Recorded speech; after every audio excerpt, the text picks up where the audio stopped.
When you see these Trump conferences at night and you see him on stage with Dr. Fauci and Dr. Birx, and Trump is trying to get his head around this, and he's making gut decisions like, we got to get this economy back. People are, they're losing their generational wealth, and yet I'm being told this one thing and told this other thing. Like, what do you see of the dynamic up there?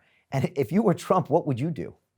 Well, if I was Trump, if I was President Trump, the thing is that I have a knowledge base that President Trump doesn't. And the problem with most people in high power is that they're surrounded by idiots, by criminals, by people that have an agenda that is not going to serve the people. That's the reason that people have been threatened, or the hierarchy has been threatened by President Trump, because he wasn't controllable.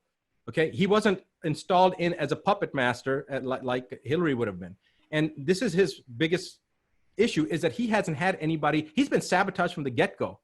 So President Trump needs to surround himself with people that truly know what the truth is and to support him. President Trump, when people said, Dr. Buttar, please get your message to President Trump, I don't have any direct connection to President Trump, but I will tell you this. I believe that President Trump already knows. I believe that President Trump knows this because from his platform before he got elected, he talked about the relationship between vaccines and autism.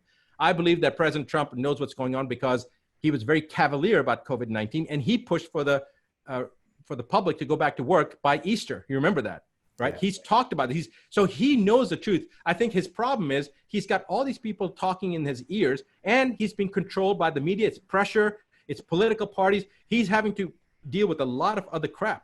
But if I was President Trump with my knowledge base, or if I had President Trump here for 5 minutes, I would tell President Trump, do what your instinct has been telling you all along and open up the economy and investigate Bill Gates and just investigate him and all his tentacles. They just got hacked, and they found Bill Gates Foundation got hacked, and the CDC and the WHO and all this stuff. And of course, now they're going to probably try to go after the hackers and try to make them criminals. Why not go after the criminals? The hackers, like going after Snowden, I never understood that. Snowden exposed the truth, okay?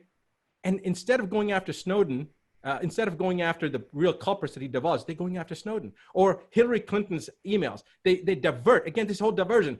Somebody broke the law to get into Hillary Clinton's emails. Why not look at the stuff that she's been breaking the law about? That's what the whole reason was. To go after the whistleblowers is ridiculous. It doesn't make any sense. It's, again, the diversion, and it's the media that propagates that.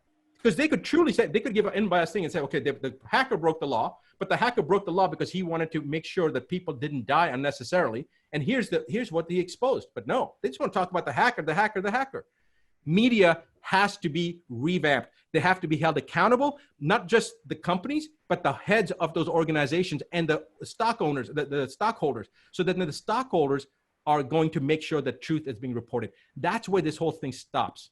That's where this misinformation campaign stops, and the world can then truly get back on the fair, even playing field, so that people like you with a message about self-improvement and empowerment and giving people knowledge, and people like me that are trying to just let people know, empowering them with knowledge so that they can live a healthier life, so that they can understand that the more important thing that you need to be aware of if you don't want cancer is how you eat and how you drink and what you breathe and how you live your life and your thought process, not your freaking genetic code that has nothing to do with it, but that the mainstream media has pushed the agenda and created the genome. The whole freaking genome thing has been another misinformation campaign.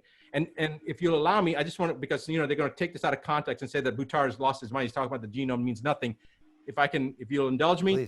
Please.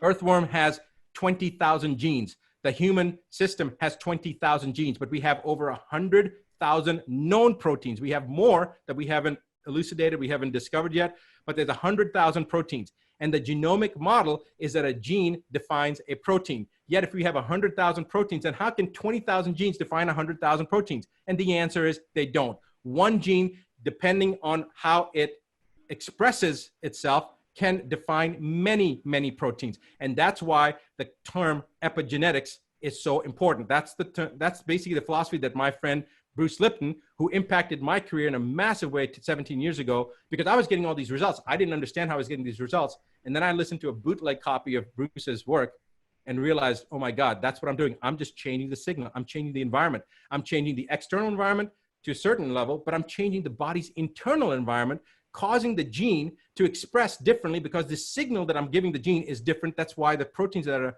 being expressed now are different proteins and the people get healthy. Not having your breast amputated because of the BRCA gene, that's the most idiotic thing. Again, misinformation. The campaign of misinformation to the public, to the world's global economy, has been over and over the same thing, Brian. They are messing with people's lives. When you make a mistake, it may be one thing. When doctors make a mistake, people die. And they have created and perpetrated mistake after mistake. And they should be held criminally responsible, not legally, not financially, all that too, but criminally. They need to be sent to jail for misinforming the public on important things that have cost lives.